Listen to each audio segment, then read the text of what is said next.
Hi, I'm Jessie McCumsey, and this is my ELA classroom website that I made for ELRC 4057.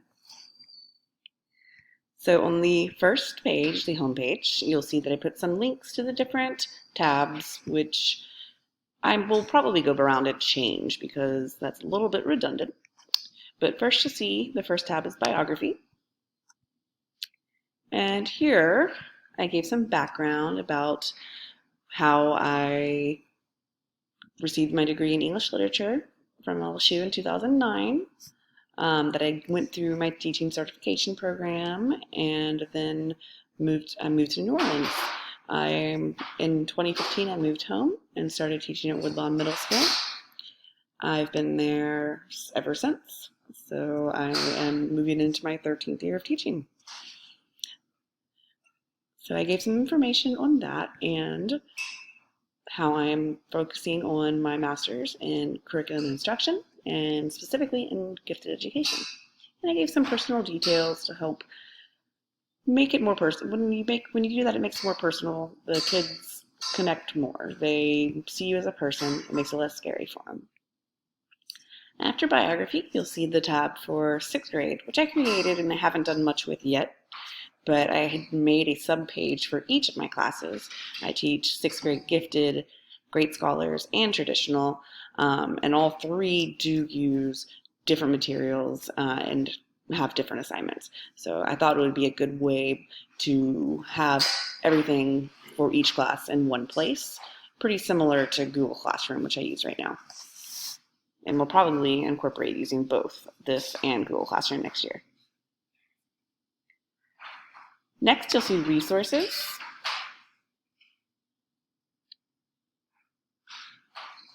Here I embedded the Wakelet that I created for my 6th grade gifted ELA. So I had technology tips and tricks, our classroom, and then some stuff about the novels that we read during the year, some reading resources, and some instruction and review games that we can use in class.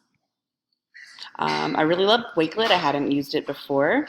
I hadn't heard of it before either. I like the setup that it reminds me a little bit of Pinterest. It's very aesthetically pleasing. And I love that you can create different collections to put all of that information in different places. I also included Wakelets from some other teachers that I found. So some of those Wakelets are for me that give me additional information for different resources. So you can see here, there was one about teaching blackout poetry, articles of the week, one-pagers, which I love. So a bunch of information. So it was great going around and going through Wakelet and just looking through all the immense amount of work that people have created and collected there. So that is a super helpful resource that I am definitely going to be using. The next tab you'll see is called the Reading Room. So here I put, this was my personal choice tab, and so I named it the Reading Room. And the two subpages are online reading resources and summer reading assignments. Online reading resources are links to different websites to read online. A lot of my students tend to forget their library book or lose their library book, or they have a fee and can't check out a library book. So being able to read on their Chromebook is really it's something that we need in class. So I linked a lot of those different resources, such as Mac and Via, Epic, Scholastic, Open Library, and then Goodreads. And I know that I'll be adding a lot more to that because there's just a ton out there. And it's going to be great because the kids use the Chromebooks in class so they can use them for reading. Next, you'll see the tab for technology projects. Here are the 3 projects we worked on throughout this summer semester.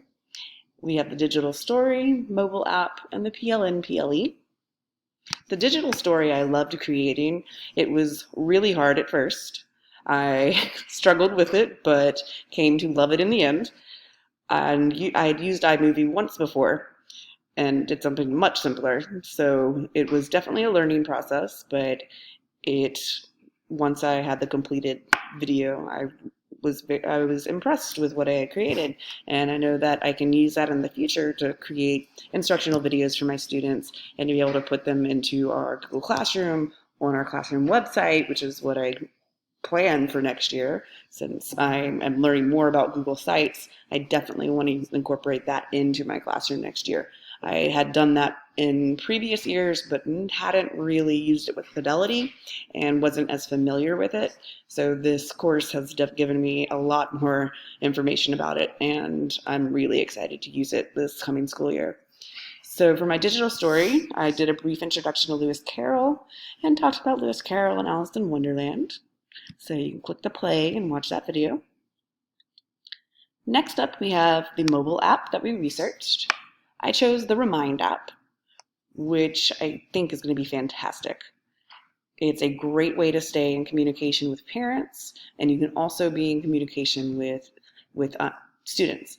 You can use it on your phone, you can use the website itself, and what I love is that you'll get notifications instantaneously on your phone when you get messages from people. You can send private messages, you can send announcements to entire classes or entire groups of people. So that was a really cool option. You can also link assignments from your Google Classroom that will post into the announcement or the message that you're sending. So I thought that was a really cool way for parents to be able to keep up with the homework, the assignments that their kids should be finishing at home. And then we have, for the last technology project tab, we have PLN, PLE. Here I gave the definition for PLN and the definition for PLE, and I honestly had not heard of these terms prior to this course, so it was very interesting going through, and once I did understand what they were, I realized that I used PLNs and PLEs, but I guess I hadn't had that term described to me before. So you have your definitions, and then we went through the different categories where we talked about blogs and created a blogger. I have the tech blog that's linked at the footer of the website, and there I have a couple different entries where we looked at how to use tech in the classroom, and then when we looked at using wikis, like creating wikis for our class. So my reflection really included that I love using blogs, like online blogs for classes. I have used EduBlog the most. Blogger I find actually a little confusing to use, but it might just take, obviously, some practice. I've used EduBlog in the classroom before, and I'm definitely not a master of it. I'm still learning on it, but I want to try using it again this coming school year and be more, again, using it more.